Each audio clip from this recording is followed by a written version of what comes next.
Hi, Hello. it is us. We It are we, is. and she is she, and we are all together. Um, man, I don't know about you all, but I'm fucking tired. Yeah. I know I, Colin and I were just talking before you jumped on that, how we're just like, oh, I'm so tired. Yeah. I, Yeah. I am tired of You. this bullshit, but physically, Oh, pew, pew, pew, pew, pew, pew, pew, pew. Matt comes in. physically, I'm doing pretty good this morning. I slept in and whatever. So, yeah. Oh, I wish I was out of bed at 6:30 and just like I fucking hate myself and Yeah, I everything. woke up around like 6:45 or something, and then fed the cat. So I'm like, you know what, screw it. And then I went back to sleep for an hour. God damn it. I wish. I wish. I I wish didn't I could do ask out that. of bed till 9, and then I went out and worked in the yard. So, Nice. Yesterday I did too much in the yard, but at the same ah, time, if I wouldn't have done that, I would have been upset. And it was the best day weather-wise yeah, ever. it's set trade. Just as a heads up, before we get too deep into it, I do have a hard out at 11 today because I got to go do family business. So, Ooh, got that business, baby. so yeah. Fine, Matt. Yeah. Fine.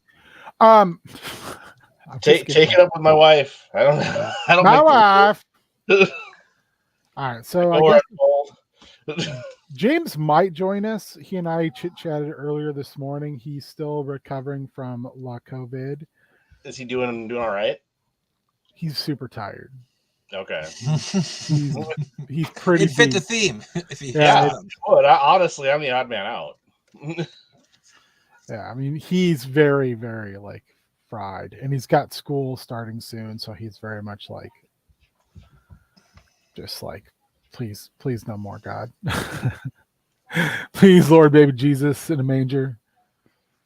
Um, but you know, it is what it is. And then another friend of ours got COVID. So it's Oh, like, fuck me, like everybody's getting it. I'm scared to death right now. So Matt, I don't know if you saw this. I I've sent seen a the ton of people like just on like people I follow on Twitter and stuff. Like, yep, I got it. So it's apparently coming back around here. hooray. So Matt, I don't know if you saw this. Oh. I sent it to you. Oh, I did this no, I don't Kickstarter a while back. It is I don't know if basically either I Transformers. saw it and didn't absorb it, or So far, two things have come out for it in the Kickstarter, which is um, Night Stalker awaits. And, oh, hey, open the same one twice, Ben. Good job. yeah, Um, you're just really interested in the awakening of the Night Stalker. apparently, What I'm interested in. up? I don't know.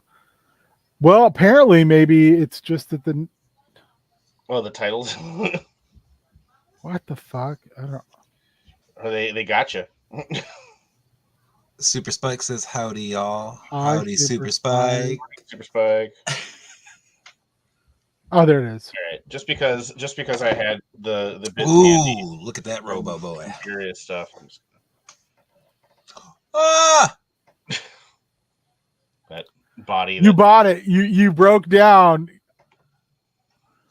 That's insane. Yeah, I'll do something with this body. Of course, I bought gobbledygooker. Look at this sweet art for this sweet game. Yeah.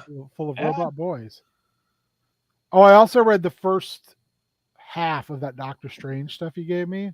Oh, fall sunrise or whatever. Oh, it's yeah. It is very pretty. Yes. It's a little nonsensical. It starts to like I felt Coalesce. that way. I felt that way too at the beginning. I'm like, I'm just gonna Write it out. wave and let it take you where it takes me. Okay. It's one of those things where I need to reread it. Yeah, when it was coming out monthly, I'm like, what the fuck is this? And then as it went along, I'm like, all right, I'm catching this, I'm getting it. But yes, it is very, very pretty. It's stunningly gorgeous artwork. All right. So I got three things that I'm kind of fiddling around with, and I'll ask you guys what you want to, where your brains are today. Got the possibles, which we started to talk about last week, I think. Yeah. You know, Or was it last week or maybe the week before? um, Anyway, I oh, know Brian was there and he just kind of glazed over.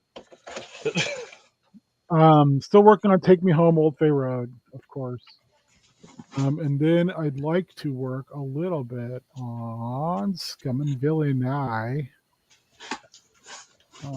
So I'm gonna open a new thing for Scum Villainy notes. So the reason Scum Villainy kind of popped in my head is because I watched a video on the Temple of Dawn, which was a Jedi temple that was ostensibly originally built for like, hey, we send Jedi there who are like struggling with the potential of falling to the dark side, and it's like a place where they can convalesce and recover. But also what it kind of turned into is a storehouse reconditioning, like put you in stasis and then basically hit you with all sorts of Jedi-esque mental reconditioning. And the whole thing is, I think it was in Legends canon. Okay. It was never found by the Empire. So there's the idea that there were hundreds of Jedi in stasis here who basically were falling to the dark side, and weren't able to recover on their own. So they were stuck in stasis, and the temple was somewhat abandoned. It's kind of apparently what a little bit of what happens in the new Jedi Order game. Okay. That he stumbles across a Jedi who was basically stuck in stasis after injuries and maybe was a little bit nutso. And then wakes him up and then lives long enough to regret it. That seems like a bad idea on the Jedi part. I don't know. So my thought was this. So remember in Scum and Villainy when you guys met that Jedi who had been in hyperspace? Yes. What if he'd been to the Temple of Dawn? Okay. I also kind of like the idea of Star Wars Demolition Man. Oh, yeah, I kind of do too. So here's wake up Jedi Simon Phoenix and I was trying to remember dude's name and I can't. I couldn't remember it either. Because I had kind of a background thing going with him being kind of hunted by this like Sith cult. Yeah. God, what was his name? I don't like have, and this is the thing is like it's not appearing in any of my notes, which is weird. Oh, let me see. So I'm going to go back and watch episodes because I thought it would be in like the NPCs you might meet or eat. Apparently, people you might eat.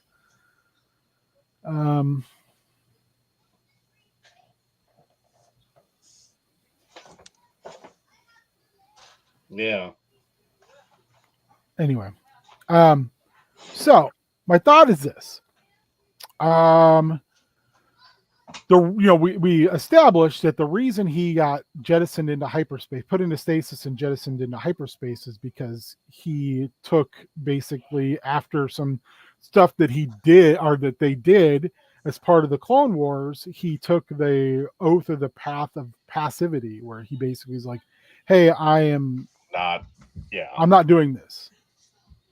And so the people that he was traveling with, the military forces, one of which we established was Tarkin, they militarily court-martialed him, put him in stasis, and dropped him into hyperspace in a stasis pod, basically to die. Now makes me think of, because that was a story that recently touched on it, and it's probably one of my favorite things that Bendis ever did at Marvel, which was make Wonder Man a pacifist. I loved that, which made up for the fact he put him in that team of Avengers who were like, we only want to beat the Avengers, which was dumb as fuck. Because yeah, he showed up. There was a Marvel Unlimited comic, and it was Black Widow called him in and was like, "Hey, I need your help." And she's like, "All right, go punch that guy." And he's like, "Oh yeah, I don't do that anymore. Didn't you know?" And she's like, "Oh, all right. I guess I'll do that. You go do this." Go But talk to him. I like him trying to, because he still has, the super strength and all his powers and stuff, and him using them in non, you know, combative, offensive ways. Really Is interesting. he still a pacifist, or did that Yeah. go away? Okay. That was as of a couple weeks ago, anyway. So I mean, it's comics, so it always depends. But My thought is this. Do you all remember in Clone Wars there was a Jedi who like tried to Ponkrell is his name. Yeah, Ponkrell's the man.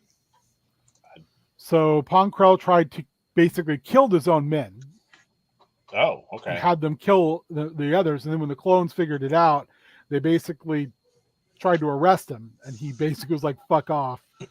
And Did he have like 3 or 4 hands or he had arms? four arms. Yeah. Just wow, man, that was fun. He looked kind of like a toad in the face. Oh, wasn't he the same race as Dax, fun. the Yeah, I think so. I think he from was. episode 2, the Oh, yeah, diner owner. Dexter Jetster or whatever. Yeah.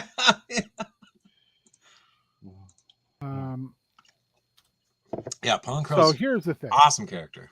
Ponkrell also, it turns out, kind of deep lore, was someone that Dooku was looking to bring into the Separatists as potentially his apprentice, which is weird because Ponkrell's fucking real tough. It's true, they did hand him a big L. Once the Padawan of Ponkrell. So my kind of thought in my head as I was playing this out in my brain is, so our discovered Jedi was Ponkrell's Padawan at one time. And as a youth, he struck out in anger at Krell, who then tossed him onto the mercy of the council rather than kill him. In their fight, the Padawan actually managed Hey, Shaggy. to injure Krell.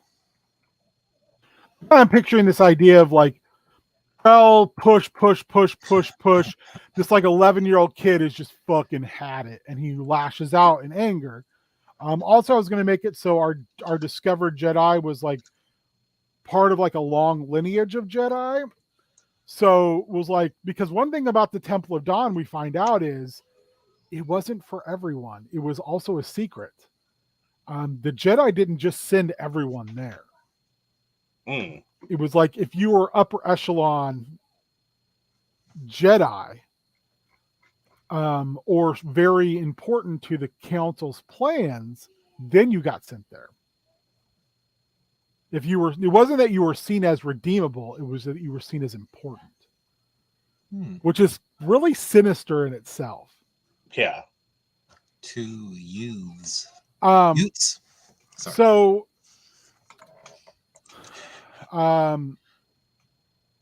he's accompanied to the temple by another master who is going there to convalesce. I think I'm spelling this right. They eventually take him as their Padawan, and 6 long years later, he is released from the temple. he spent like 6 years at this temple, being re-educated and then kind of finding himself and then getting out. So one of the things I was kind of thinking is like, at some point when he realizes like Krell is dead, his master's dead, him coming to the players and say, God damn it. Yeah, man, a lot of the Jedi masters were real shitbags, huh? Yeah. You're Except probably for not Plo up on Koon.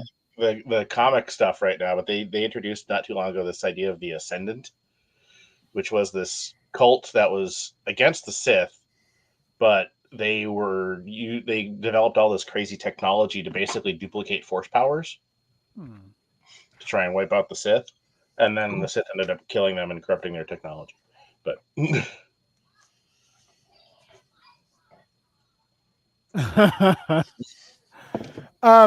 So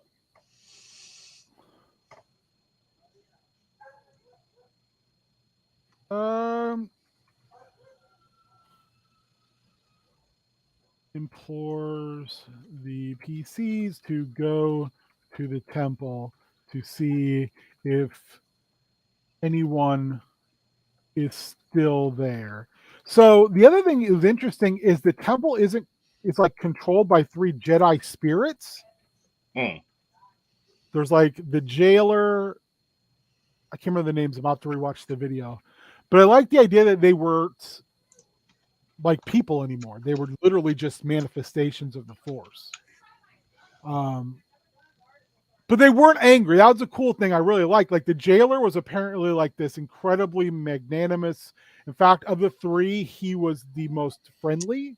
Were they like the I mean, not exactly like, but sort of like how they had like what it was the father and the son and the daughter.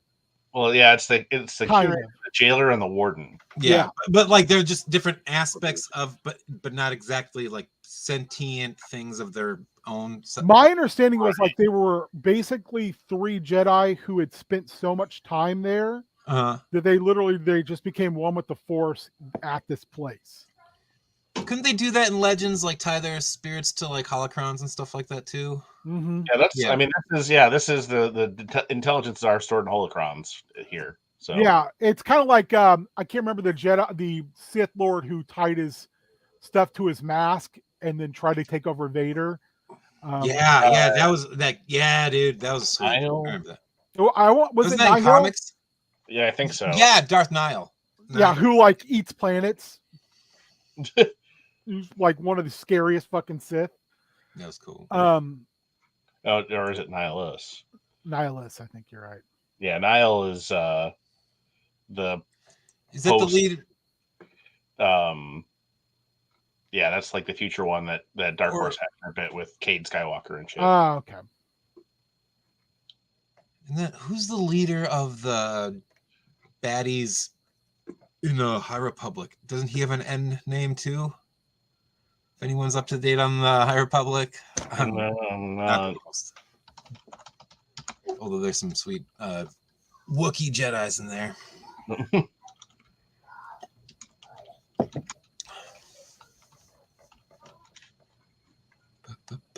Okay, the Nihil are like the main antagonistic faction. They're like the people who use like the Force to do their hyperspace jumps. Yeah. Wookiee Jedi are the best. Right after I bet my Wookiee Jedi. Yeah. Okay, so I think this is this is kind of the overall elevator pitch premise. Okay. So he goes to the PCs and he's like, listen, I know this place. I know it because I was there. It's, did I not spell holocrons right? Or is that just that looks right? Yeah, that's right. Is it just a word that is like, we don't believe this word exists? And I'm like, fuck you, I didn't make it up. And then George Lucas is over in the corner. It does exist. It looks like jizz. It's a real world. I mean, Holocron was what? That was fuck. Who wrote the? That's been around for a long time, since the Yeah, 90s for sure. Yeah, it was the Cam Kennedy. It was Dark Empire 1 and 2. Yeah, I got those laying around. I still read the. I like those quite a bit. I was excited to see an E-wing in Ahsoka.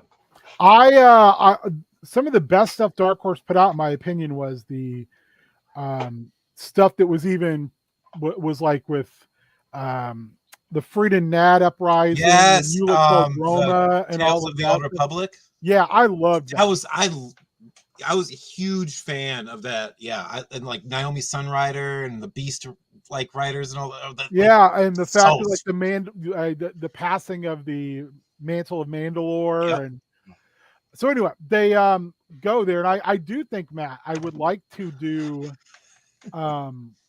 something that is kind of basically Demolition Man at this temple. Like they let a Jedi out, and he's like, "Oh yeah, I'm not rehabilitated, and this place needs to go." It's true. Collins George Lucas is kind of my favorite thing. I mean, it could also be like because Scum and Villainy is like pre A New Hope, Rise of the Empire era. So it could be somebody who's meaning well, like, oh, we need like this shit's going sideways. We need somebody who can confront Palpatine, and take him out, who's got the juice to do that. And whoever they release is like, nah, I'm I'm gonna do my own thing. And you're not gonna like it. Thanks for thanks for letting me out. Thanks for letting me out. I'm gonna let out like these other 10 guys from the Phantom Zone, and we're gonna go do our own fucking Yeah. I super like that idea as well, because we've already met in our Scum and Villainy game. We've met a couple Jedi who actually are canon Jedi. Yes. In that last session, part 7 of 3,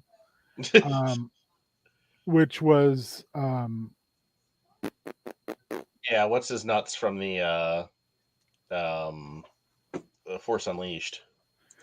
God, General. No, not Starkiller. The general. Oh, the Jedi General. Yeah, I can't remember his name all of a sudden. Oh, I'm so sorry. Rom Coda. Rom Coda, and that Rom Coda, is basically is out on the rim, like with an army. He just doesn't have an army big enough to fight the Empire, so he's basically like, "Hey, I'm gonna stay out here, keep building my army. I'll hit and run them, and eventually they're gonna have to come fight me. And when they do, they're gonna have to come fight me on my terms." Yeah, I mean, that's exact. Super Spike, you're dead on right. We're doing more than Star Wars. We're just starting with Star Wars. There was another one too that I used, who was another, I think maybe Legends, who was Ferris Olin, who was a Jedi who apparently in Legends like had his own little group of dudes, and they ran rampant through Chicago one day after he skipped school. I think he ended up like Vader finally caught up with him, and nice. Like he was pretty bad. I mean, again, I'd have to look him up again. I think I found him on Wikipedia where I was looking for. So, I mean, I like the idea of like, I know some people are very adamantly like, oh, there shouldn't be any other Jedi. I mean, it was a purge, but I'm like, there were thousands of Jedi. Yeah, there are like hundreds of thousands of Jedi. Yeah. So, I mean, there should be a group of them that survived for many reasons. I mean, and they also were out like doing like solo God missions damn it. and stuff. I haven't watched it yet, Mitch. I'm so I almost don't want to watch it because then it'll be over, and then I'm like, yeah, I haven't watched it yet either. I was going to, and then I realized it wasn't on Max. I heard it's great. I want to rewatch the entire before I get to it again. Cassandra and I have been rewatching it from the beginning. Yeah. I read an article that someone which is a bit piece of someone's dissertation Mm-hmm. on trans visibility and using the Venture Brothers as the example. How Dr. Mrs. the Monarch and Hunter Gatherers both start off as kind of jokes. Mm-hmm. But by the end, they're running everything. And both are trans characters. Yeah, it's nice. You know, the Hunter Gatherers, even though he transitions back to male, brings up constantly that he misses his huge, beautiful breasts. And how they were kind of one-off, insensitive joke characters that, you know, become some of the characters who go through the most kind of growth as the series goes along. And in a show that ostensibly is about failure, that those are the two characters who end up being the most successful. And then both are, you know, coded trans characters, which is fucking incredible. So anyway, I think that's. Are we good with that kind of being Yeah. at least got one idea in the can for Steel Roars? Yeah, that's pretty good. I think you could branch off in so many fun ways with just that little chunk right there. Like, I didn't even think about it until you said it, Matt. I absolutely adore the idea of Demolition Man Star Wars. What I think too is like, what if this group that they release is like, oh no, we're down to clown, we're down to help, and then they drop them off somewhere, Yeah, and they come back like a year later, and it's fucking crazy pants. I gotta find a copy of it. This could also be a fun Star Wars sort of thing. I haven't seen the movie because it's a bitch to find and it's out of print, and it was gonna be, oh god damn it, Super Spike. Filthy. That's dirty. It's screening here soon, but we've got other stuff going on that day, so I can't see it. But the Cars That Ate Paris.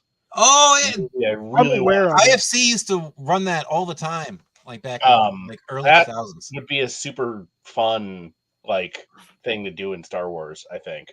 Yeah. The idea of this planet or whatever that survives basically just by making ships crash there and taking their shit. Yeah, I mean, it's kind of the inverse of Roadside Picnic. Yeah. Which also, by the way, I don't know if I shared this.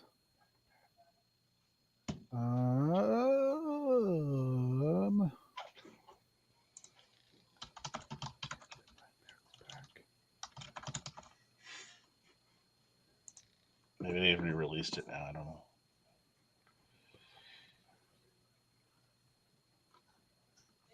It's a good flick. It's a classic.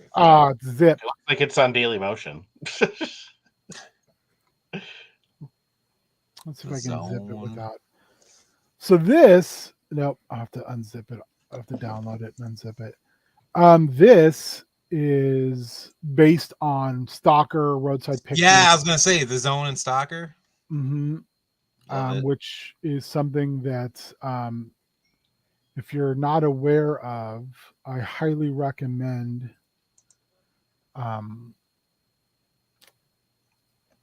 investing your time in it, which has, I think they do have a, what is it? Annihilation has a lot of DNA of Stalker in it.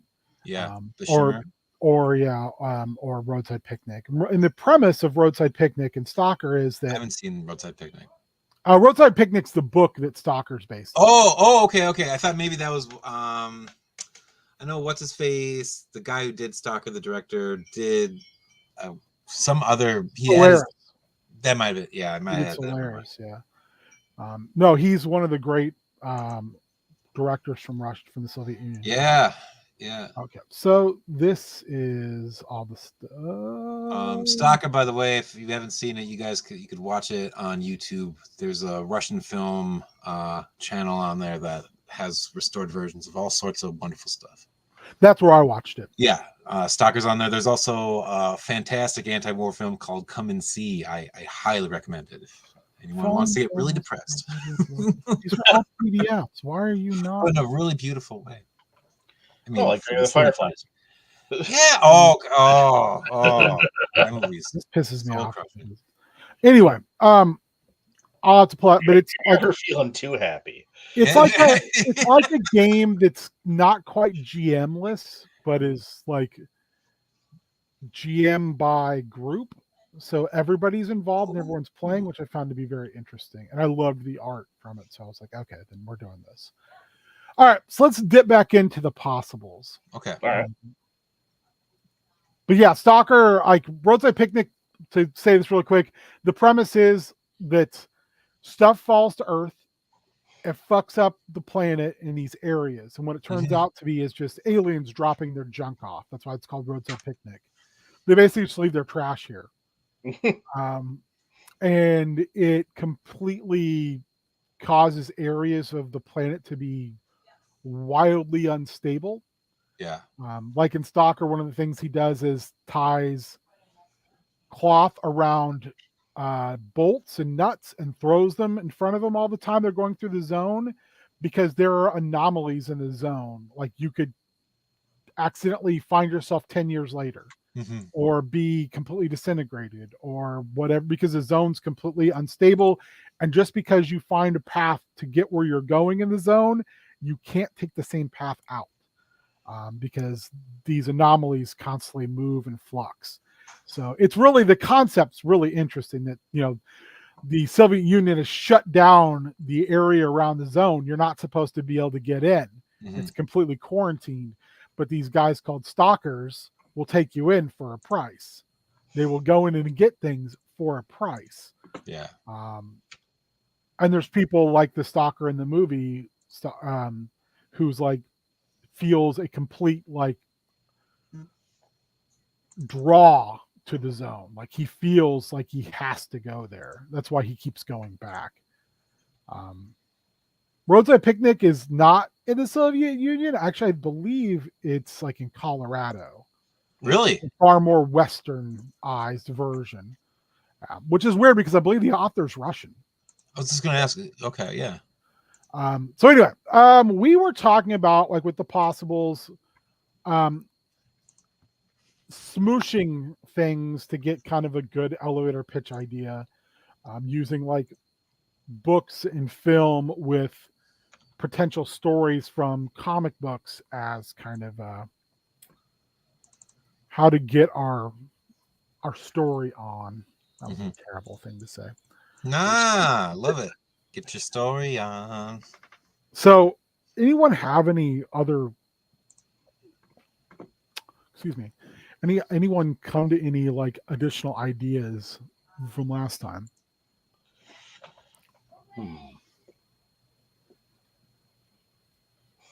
Could you zoom in a little bit? Of course. Boom.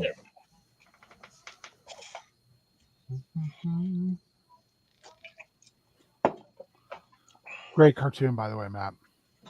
I said great cartoon, by the way. Let's see.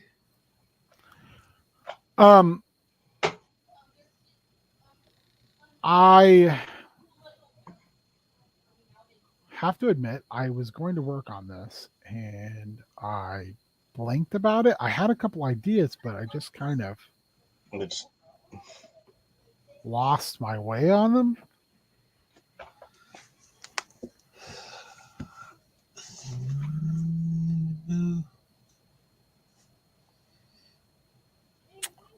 Matt, do you remember what the story was where we had? Oh, it was called Supernaturals. It was like a one-shot Marvel did where it was like, here's an alternate Earth where all the scary monsters. Oh, yeah, I had that miniseries. I did too. I don't remember it being that good, but it wasn't. I love the concept.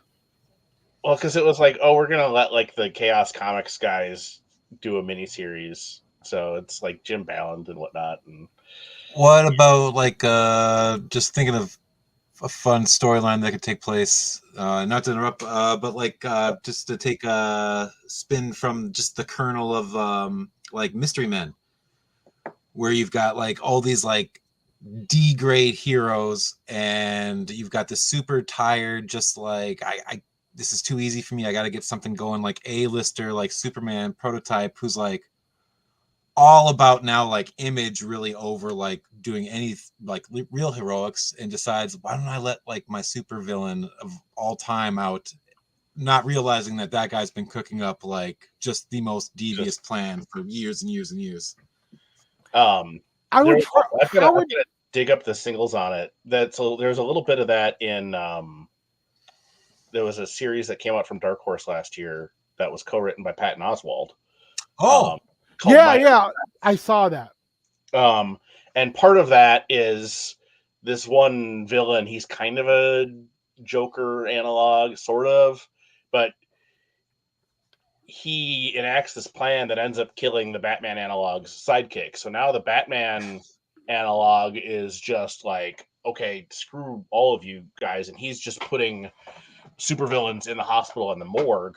And the rest of the Justice League analog is like, this is bad, and this is going to ruin him and ruin us. We need to stop him. So they're like, all of you supervillains, just like, we're going to capture you all and put you in jail so that he doesn't fucking kill you. And it was really interesting, and a little interesting role. And they get embroiled in this guy's plot.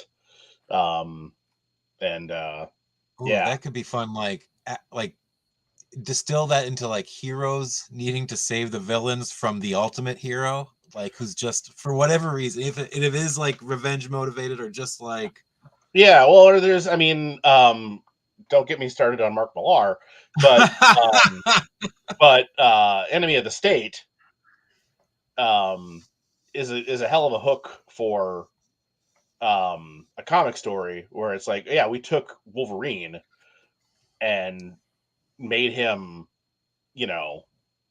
Minor Threats. Thank you, made him the villain. Yeah, Minor Threats is great. They're doing another series in that universe coming up that's going to kind of play with some of the like the Vertigo type analog stuff. So there was also a book kind of that reminds me of that called Welcome to Tranquility.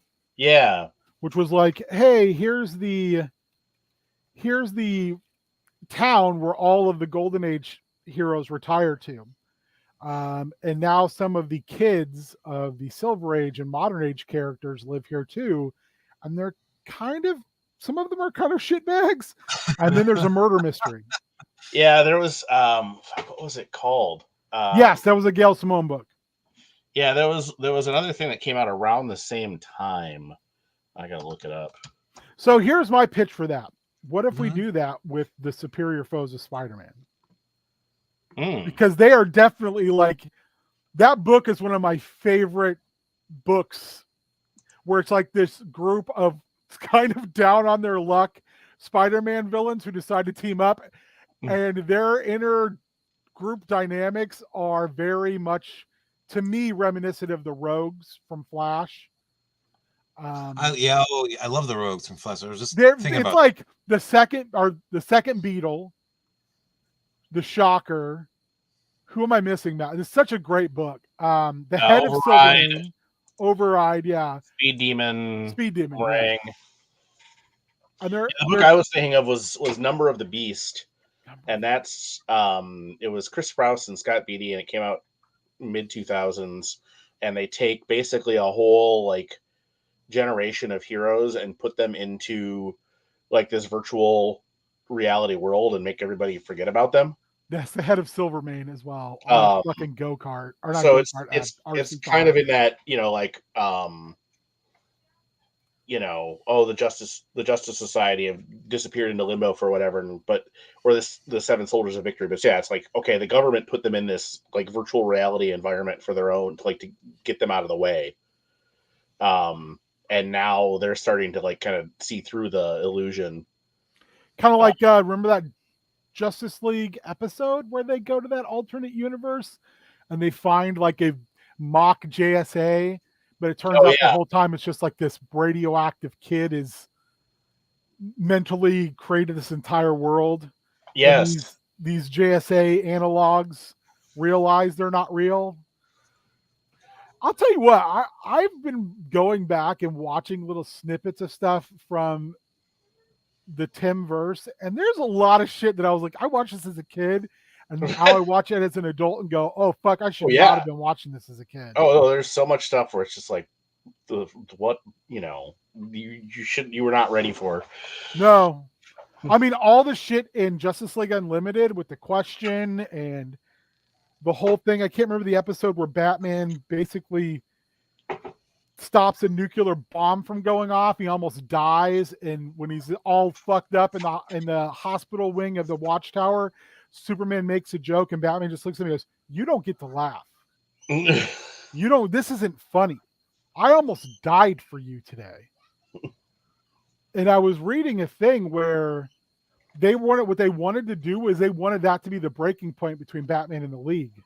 That Batman was going to leave, and they were going to do an Outsiders where Batman goes to work with, he like loses faith in the League, and he kind of goes to work with Waller and Cadmus and forms the Outsiders when he realizes just how deep they are into that shit.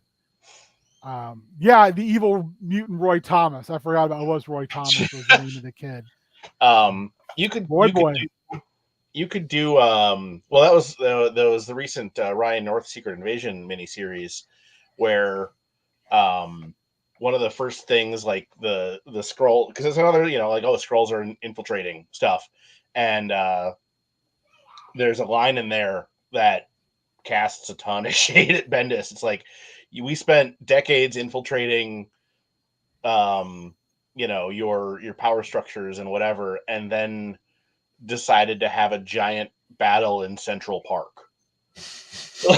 Like, our leaders failed us. Yeah. That was really fucking stupid.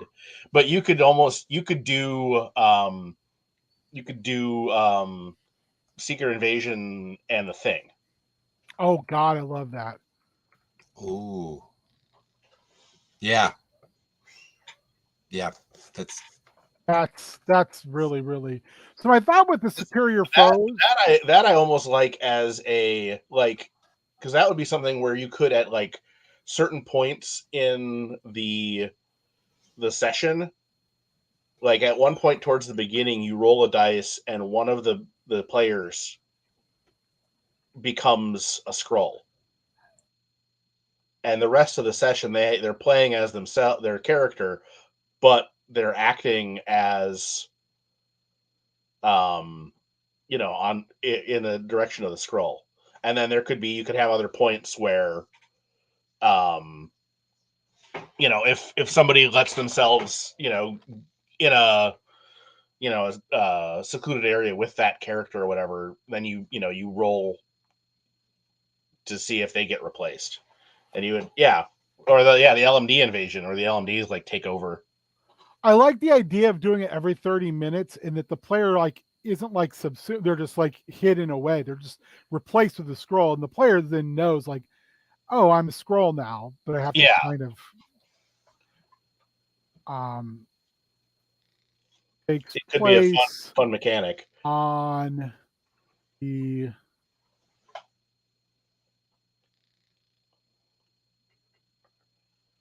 platform in deep space. I like the idea of, rather than in Antarctic, it's in space. Yeah. So my idea with superior foes is who's a Marvel hero who would basically employ them? Who's like kind of fame hungry? Because I mean, it would be easy in DC. You could just make Booster Gold. Right. They did do the whole thing with it's got to be. I like Texas Twister, and I don't feel like that's really gonna work. There was it was, well, I mean, there was that era of the New Warriors where they but Nightwatch was who I was thinking, Mitch. Yeah. Who is Nightwatch? Why doesn't he look like Spawn? Yeah, he's a Spawn knockoff. But in the there was Slot She-Hulk run, and there was the run after that Charles Soule did, and there's this bit with the blue file or whatever, and She-Hulk has this file, like her legal assistant is like, "What is this?" And She-Hulk's like, "I don't remember this file," and that becomes kind of a thing through the series, and eventually it turns out, because there's like these people referenced in this file, they all were called into court in North Dakota, and it's Vibro and Tigra and the Shocker, and I can't remember who else, a couple other heroes, Wyatt Wingfoot, and she's like, "I don't remember anything about this. This is weird." And they dig into it, and they end up confronting, like, and Nightwatch is one of them, and it turns out that Nightwatch had been a villain, and he got involved. He brought all these people together to essentially rewrite reality so that he'd always been a hero. And now he's retired as a hero. He still has his powers, but he kind of parlayed his hero thing into just being like, "Oh no, I'm just like this investor, and I'm respected among the hero community and whatever. And I've got these powers, but I've kind of parlayed it into, but he had been a villain before that." Really, I love that. Yeah, it was really interesting. And also, if you're doing Nefaria, you can bring in the Lethal Legion, who I like as well. Which version? Well, it was the version that he duped, so that he could get superpowers. So it's I don't remember who that is. I've always loved the Animan too. Whirlwind, Living Laser, and at the time it was Power Man, the original Power Man. Goliath. So Goliath. Because that's how he got. So he got Flight from Whirlwind, Laser Eyes from Living Laser, and Super Strength from Power Man. And that's basically how he turned into evil Superman, Count Nefaria. Yeah, the Animan are great too. I love the Animan. That'd be another good one, the Death of Thunderbolt, Thunderbird. Like that's such a high stakes story that people forget about. Like, because it was just one issue of, it's an absolutely great issue. All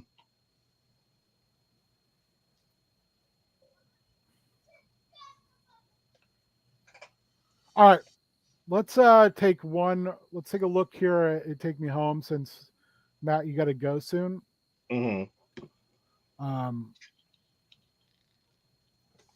So one thing I kind of was like thinking about was, I like two things that kind of popped into my head while I was mowing. First is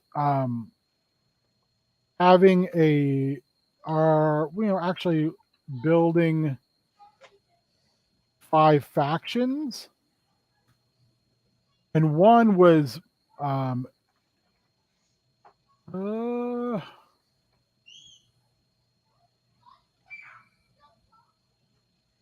oh, this is again way too small, huh?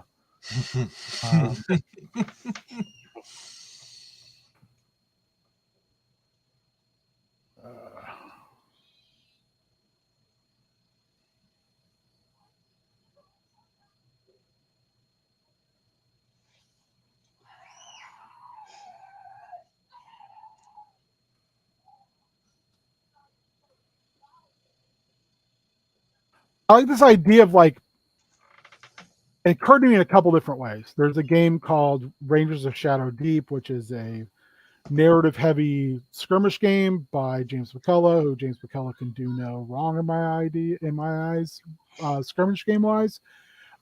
It's nice because it can be a co-op game or a single-player game. And I have it. It's fucking great. It falls very much in the same world as Frost's Grave and the Ghost Archipelago. But I also was listening to The Sword while I was mowing, and they have a couple songs. Like, one is called Take the Black, which is basically about taking the black in Game of Thrones, where, you go to the wall and you swear yourself to that, and you basically, it's a lot of criminals do it to not have to get beheaded. I love this idea though in my head of like that happens, but the person in charge puts a GS on you, so you don't have control over it anymore. You have to follow your oath. A magical spell compels you. That's And cool. you know a magical spell compels you. So while you might have been like, hey, I was going to get my hands cut off for stealing in so-and-so village, but I decided to take the oath instead, and then I'll just, get out of it. And then still like, I'm still a fucking criminal, but now I'm stuck. What would it look like if they like tried to engage in old behavior? They can't. It just boom. You just can't. You can't do it. If I remember right, that's how GS used to work. Okay. We can look it up real quick. How does a GS spell work? You place a magic command on a creature that you can see within range, forcing it to carry out some service or refrain from some action or course of activity you decide. So we would have to like make it more than that, and there aren't GS spells in Cairn, so it would be like a thing. You can of course put it in there, which is what I would do. So the other two things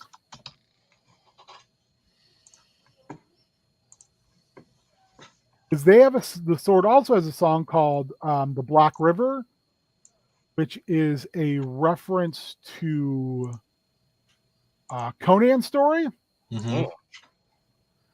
which is great. And I kind of like some of the verbiage from that, as well as the hillside. It's we remember the name of the song real quick. God dang it. You ever have something in like you can't remember what it is all of a sudden? Yes. Every day. Okay, I remember now.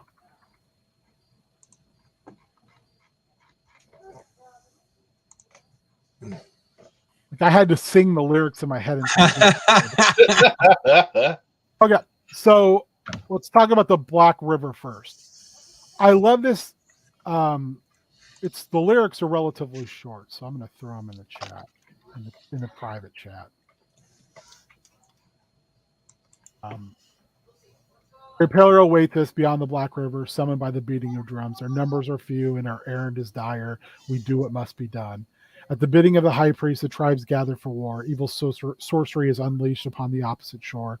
Make your stand with great hounds. The frontier is lost. Black waters lie before you. Together we cross. Do not fear, though you know your death is near. We shall build you a cairn beyond the Black River, where no one shall disturb your rest. It didn't get it all.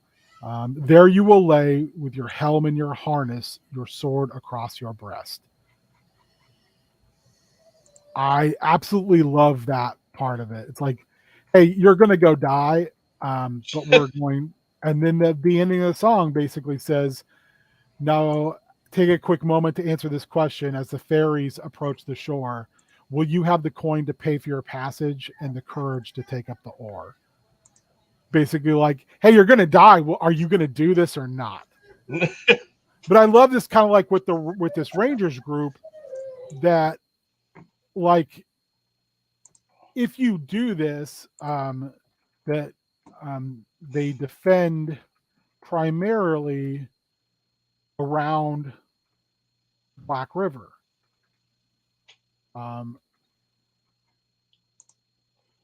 If you perish in service, your body is entombed across the Black River, which leads into the Feywild. Therefore, you cannot be risen as undead. Because we talked about that's a big thing in the game is there's enough closeness to the Shadowfell that people just get up. Yeah. So,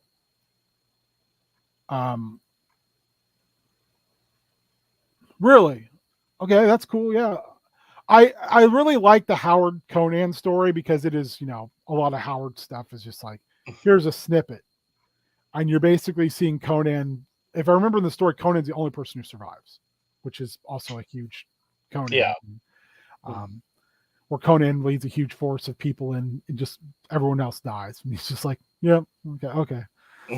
The other song is a song by the Darkest of the Hillside's Thickets called Things Man Was Not Meant to Know, which is basically the last song, primary song that's not listed as an appendix song to the concept album Shadow Out of Tim, which is basically them in music form telling Call of Cthulhu story, which is fucking great.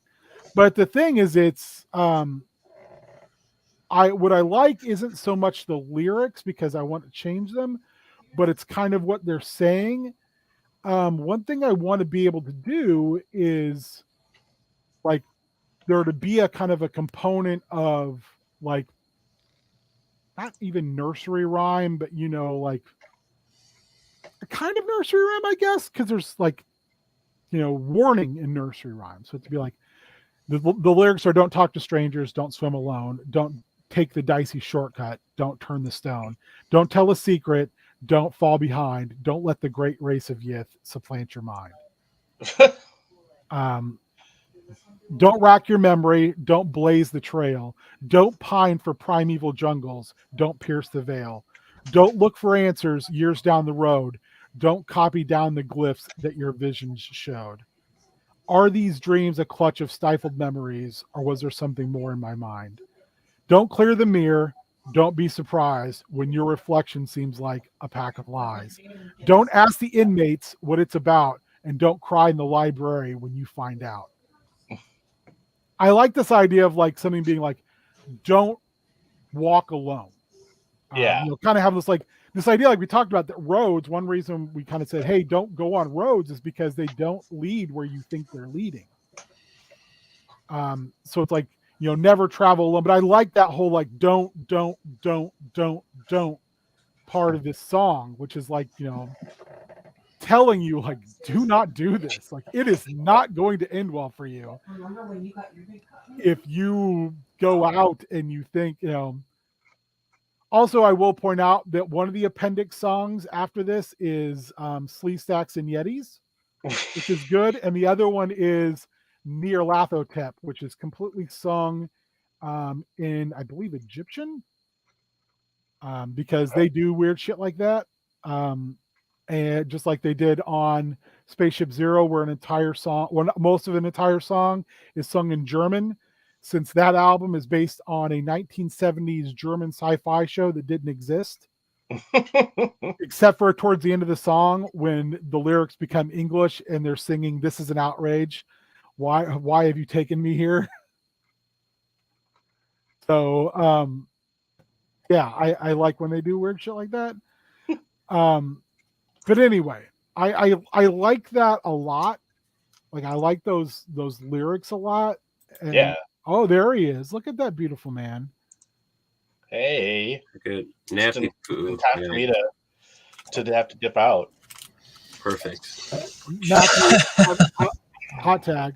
Matt, tell your lovely. Yeah, I can do a hope spot here. Yeah. Now you got to do the white meat baby face fire up, beard.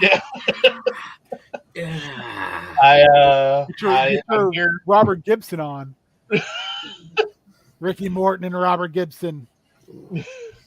I'm here Sundays. I'm on the Dave Wonder channel on Tuesdays for Chop, and yeah, that's it. I'm over on Blue Sky. That's been nice so far.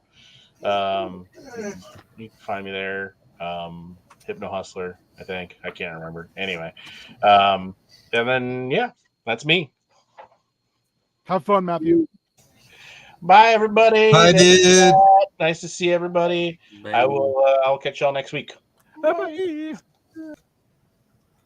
Also, a correction, real quick. No, Down Outlands this Monday. We're gonna do an extended, like, big, long, like 6-hour thing to finish on the first season. We're just waiting for everyone's schedule to work out because we've got, like I said, we lost a member, but also we have somebody who's got COVID on a vacation. We're just like, time will eventually work itself out. So anyway, yeah, that's kind of where I was thinking. Those two things kind of popped into my head while I was mowing, and I was like, "Oh, this would be." As I was jamming out to tunes, this would be interesting. Mm-hmm. Also, Mitch, what's the Andrea Court story? I'd be interested in reading it.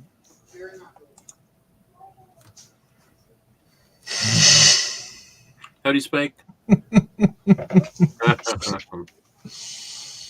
mean, It happens. Yeah, I mean, It's been known to happen. It's happened once before. I mean, it could happen once again. Can I ask 2 questions? Of course. Maybe. One, I'll ask the first one, see if I can earn a second one. If I was feeling up for it, what would you think about getting together and talking about ideas for Extra Life tomorrow instead of DNO for like an hour? Is that something of interest? Or Yeah, I'd be done for that. I've got some ideas for games and stuff. That Like an Extra Life Summit Yeah. on stream. We'll call upon the fellows. Yeah. You shall have my ass. Extra Life Avengers Assemble. Yeah. I know like Christy and Zach play online board games, so I don't know if they'd be able to jump on, but I figured, if we want to invite, all the usual.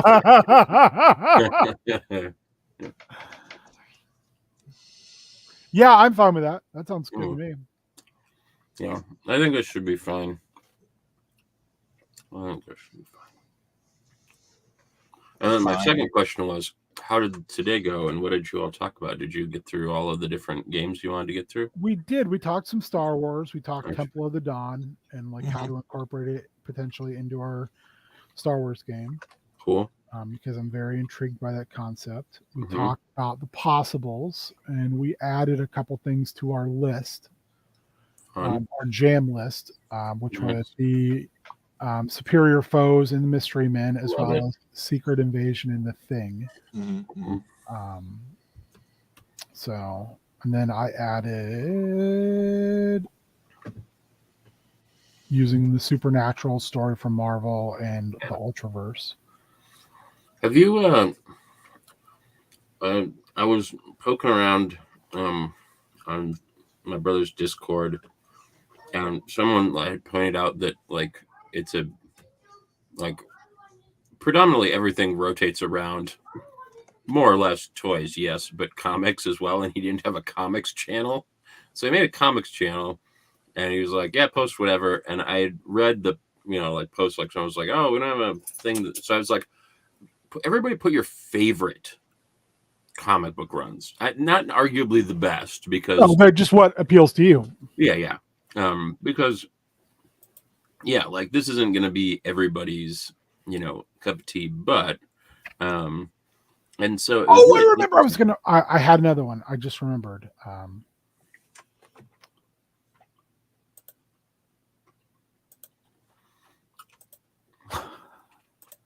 Mitch went indie. Okay, go ahead. I just want to write this down. Yeah. And so, yeah, like I went through and listed some, and I realized not everything was there, but it was like, I really love Marvel Knights, like the first run of Marvel Knights. I think that, across the board, they were pretty interesting, like regardless of whether they were all good. I think that the Fantastic Four, the 1, 2, 3, 4 was amazing. Daredevil, obviously like bringing in someone high profile like Kevin Smith, but also like Christopher Priest's run on Black Panther, which like arguably I think is one of the best Black Panther runs. And then there's bad things like Mutant X. Mutant X arguably was not good, but I loved Carrie Nord's art, and really it led us to Exiles, which is one of my favorite. I love Exiles, which is kind of what Possibles has its DNA in. And then there was things like Brubaker Cap and Immortal Iron Fist and Mortal Weapons, Sentry, the Bendis Malieve run on Daredevil, James Robinson's Starman, the kind of Kelly Siegel Bachalo run on X-Men, like the debut of Kamala Khan, all of like the Travis Charest years on Wildcats, Marvels. But I brought up the 12. Do you guys remember the 12? I have it. It's great. Isn't it? Yeah, and that was one like good. when you're just like, oh, things I want to draw from. I was like, man, things like the 12 and Century, there was a couple of those around that time. The people just did stuff that I was like, where the fuck did this come from? Like, it was so good. And just so different than some of the other things that were going on. And like, I'm very not Watchmen-esque. Yeah, I was just about to say they're not necessarily Watchmen level, but they were things that like hit so different like Watchmen did. Yeah, for sure. That to me, I was just like, oh man. Like Jeff Lemire. Oh, just a little beard peek. Beard within a beard. This is a podcast within a podcast. Yeah. This is a beard within a beard. Oh, I forgot about that shirt. I should wear that shirt. I want Come on. I want too much. Wow. But then, like I thought like Die was like that most recently. I thought most of Jeff Lemire's work, like Sweet Tooth was so beautiful and like so like what? Anyway. No, I mean I don't disagree with you at all. Yeah. Okay. Sorry, I was gonna put that in there so I remember it's there. Oh, there's Doug. There's a Doug. Yeah, so I that's why I'd asked that question in chat of like, hey, who would be your 7 in the JLA if the big 7 weren't there? Gotcha. Okay. So my thing was there's an episode of Justice League Unlimited where Kronos gets basically pissed on by his wife for stealing things, putting them in the garage that don't really have a lot of value except for to him. So then he basically loses his shit and just rewrites the world. And then she's like still on his ass. It's kind of like a guy who is very, very, very, very powerful, but completely controlled by his terrible wife. And ends up almost breaking time because of he tells her at one point, I just wanted you to love me. Oh. And she's like, I just wanted you to not be a fucking weakling. to stop being pathetic. But in the end, the fate he suffers is being trapped in the moment where she finds out and is yelling at him. And he's just perpetually trapped in this loop, which is fucking horrifying.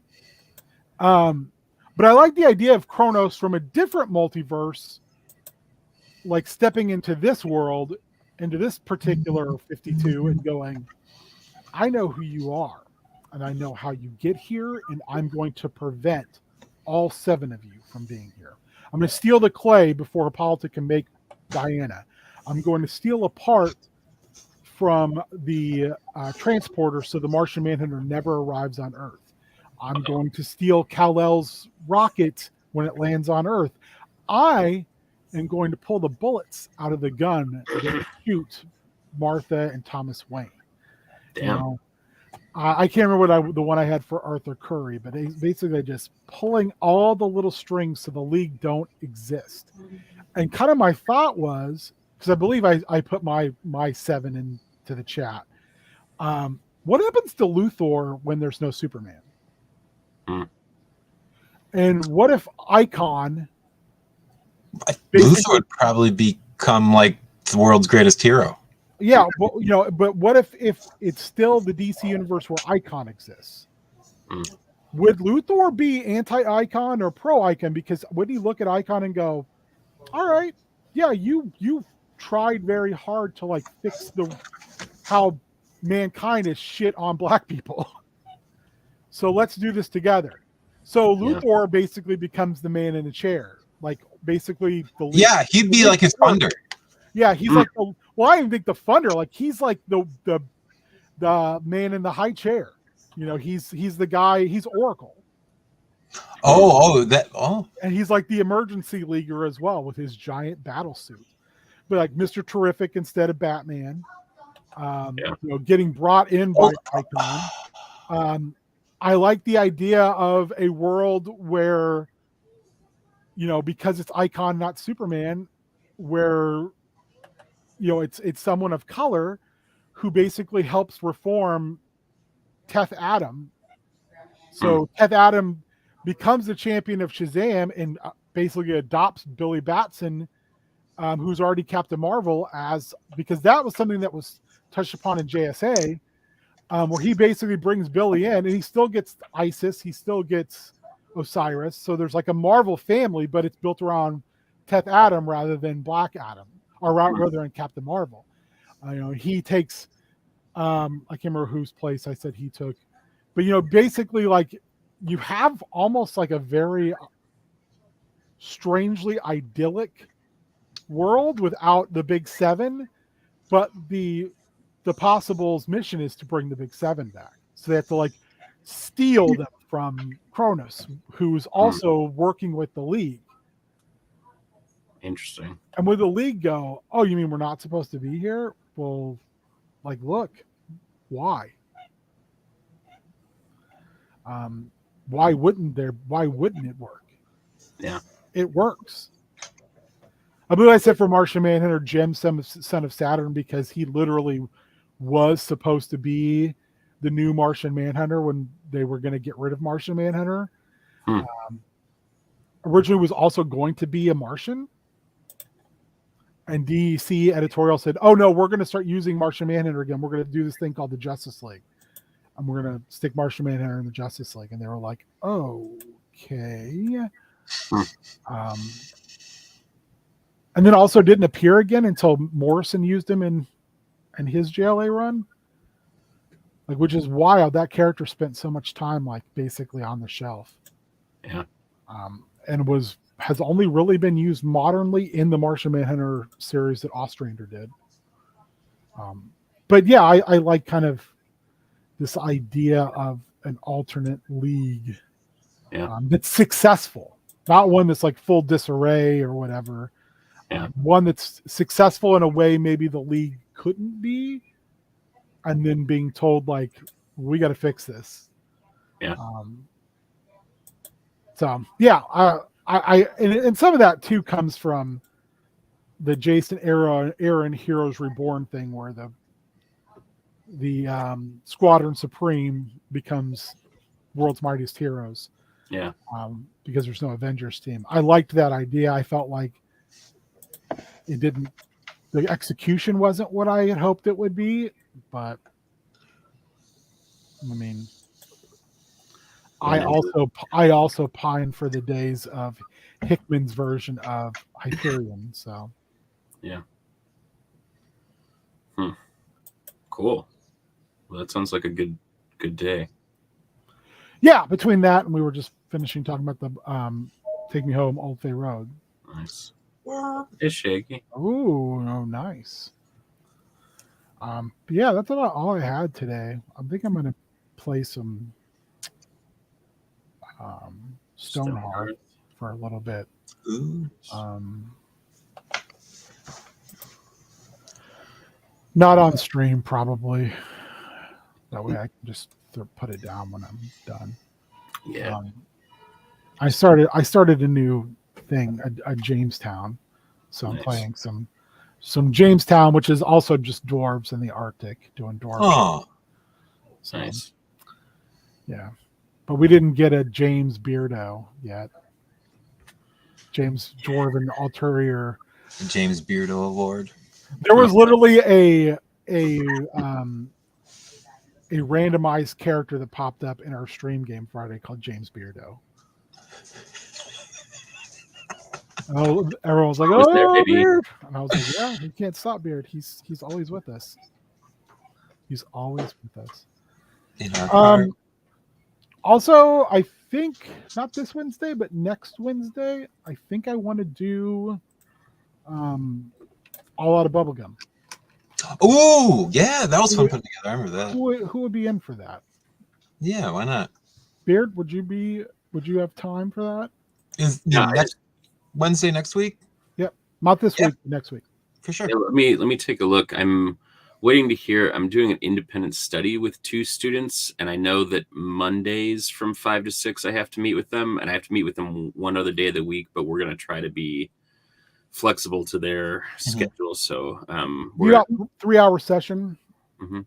1 page RPG. Oh, I remember. I remember.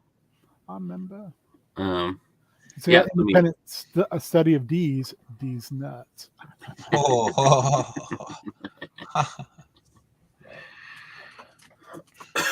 I'm gonna be Billy Pistachio. A pew pew. That'll be my character's name. Well, what would you got to choose your actor's name? Oh yeah, Then choose your. that's true. Okay. My actor's name is James Beardo, obviously. Obviously. And he plays Billy Pistachio. Oh, pew pew. Now I want to see what the rule was for that, or like how we rolled that up. Let's roll up a movie real quick. Now I just want to do that for the fun of it. Prep school. Oh, where did we put it? Is it in other games still? Did I just make a folder? Yep, all out bubblegum. Okay. Anybody got some dice handy? Oh, poops. Oh, what? What? Why is all this text wrapping? I don't want that. Why? I fucking hate this. I just heard one of Colin's kids in the background right after you said, they go, no. Also angry for you on your behalf. I can still figure it out. All right. Who's got dice on them? I can bring dice up. Oh. Colin, you got dice too? Because it's a lot of rolling 2 20-siders. Yeah, I got it. Okay. Beard, roll me 1 20-sider. Colin, roll me 1 20-sider. 13. 13 would be cult leader. Oh, cult leader. Okay. 9. Cult leader for a communist menace. Whoa. Beard, roll me 1. Colin, roll me 1. Let's clean this up. This makes me 17. 17. The location is a sports event. And a 10. 10 in a lab. Where they're making Gatorade. Maybe. Beard, roll me 1. Another 10. 18.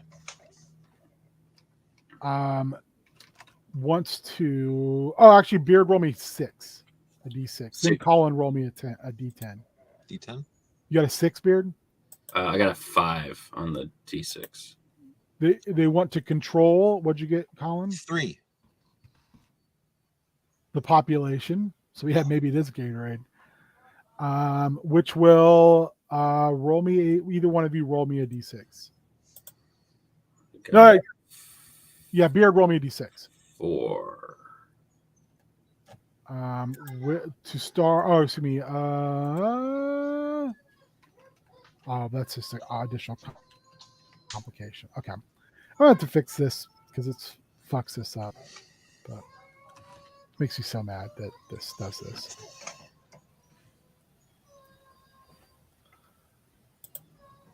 But why do though? Don't know, but no, I don't. Anyway, Beard, where can people find you?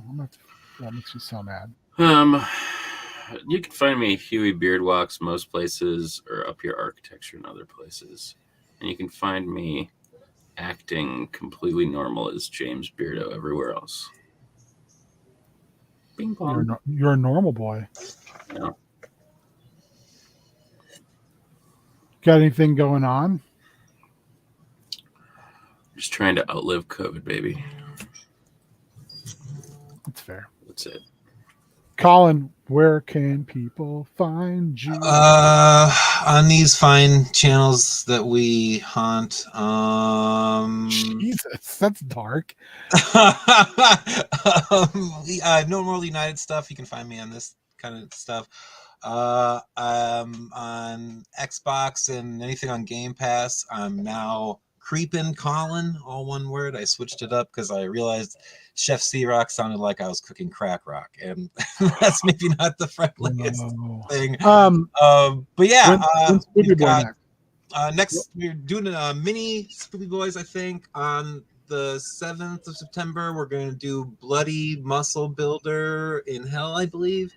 And then the following week, we'll be doing Italian the sequels.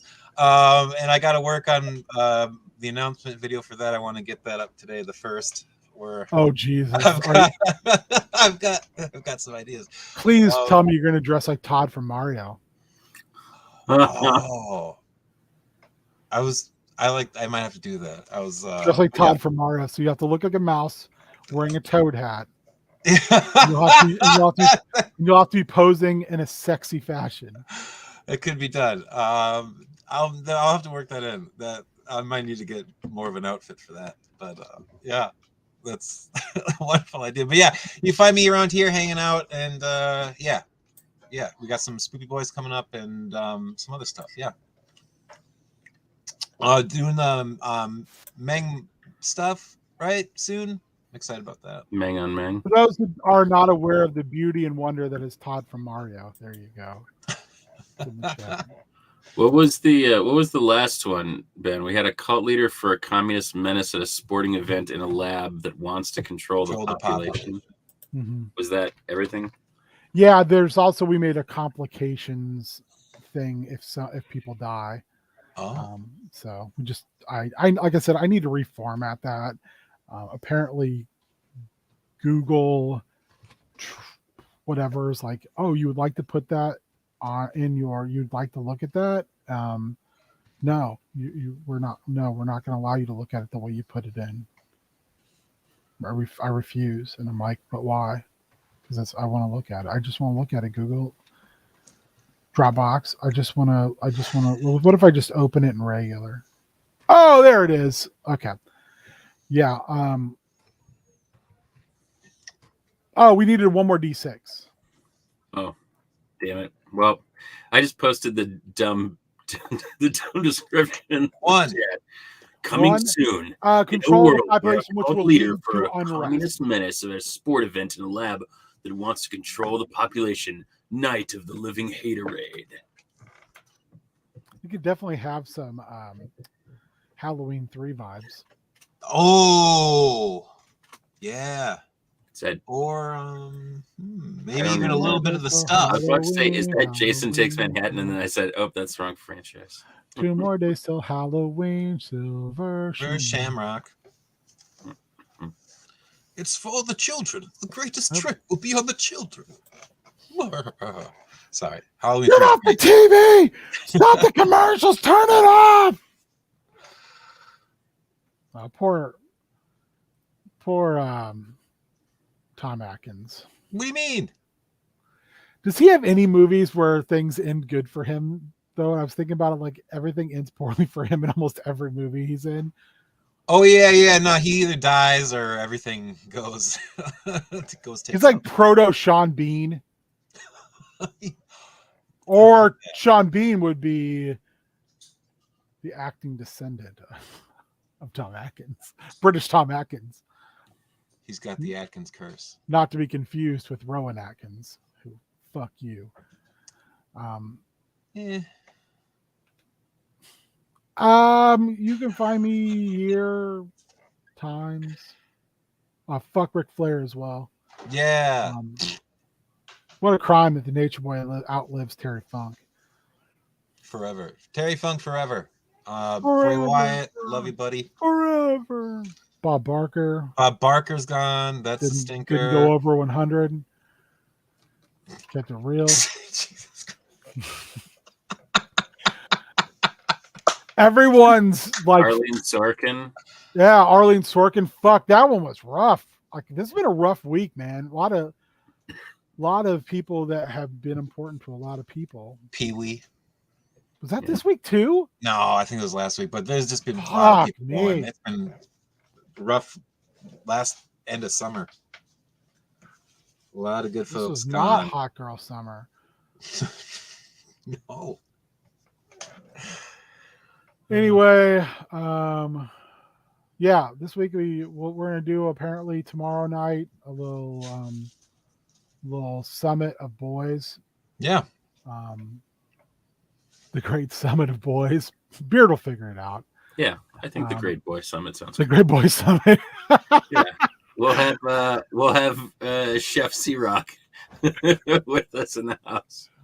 The great We'll boy have all summit. the boys. All them boys. Yeah, all them boy. boys. All them boys. Boys. And then I don't have anything else until Friday. Bad at games. Probably maybe some more Stoneheart. Maybe. I don't know. I might like bust out some. If people can commit to being on time, which is a horrible thing to say. What a shitbag I am. I'm so sorry to say that. If everyone wants to make it by 7 on Friday, we'll bust out Pathfinder Kingmaker. Ooh. And as always, I'll let the chat make the decisions. Which means in a game like that, we could turn out to be a real horrible person.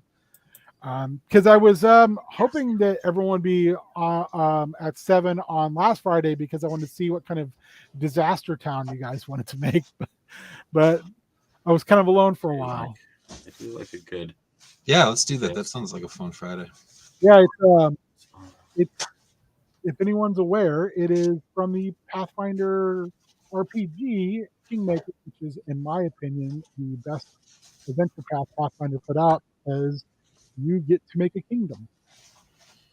Also, you get to make decisions who you allow to join your adventuring party, and there's some real